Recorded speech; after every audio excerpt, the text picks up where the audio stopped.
کوئی بھی نماز ہے اس میں التحیات بیٹھتا ہے، التحیات بیٹھتے ہوئے 3 باتوں کا عہد اپنے رب کے سامنے پیش کرتا ہے، کہتا ہے التحیات للہ والصلوات والطیبات۔ اس کا معنی یہ ہے، اے اللہ میری تحیات، تحیہ کہتے ہیں اچھے کلمات کو، میری زبان کی عبادت، تحیات اے اللہ میری زبان سے جو لفظ نکلتے ہیں تیری عبادت کے لیے وہ تیرے لیے ہیں، والصلوات میرے بدن کی عبادت، یعنی جس میں میرا بدن عمل کرتا ہے، اے اللہ للہ تیرے لیے ہے، والطیبات میرے مال کی عبادت بھی تیرے لیے ہے۔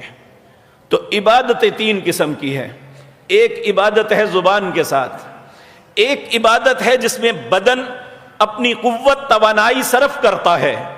اور ایک عبادت ہے انسان اپنے مال کے ساتھ عبادت کرتا ہے۔ آج کی مجلس میں کیونکہ گزشتہ جمعے رمضان المبارک، اس کی عبادات، بہت سی عبادات کے متعلق آپ کے سامنے گزارشات کی تھی،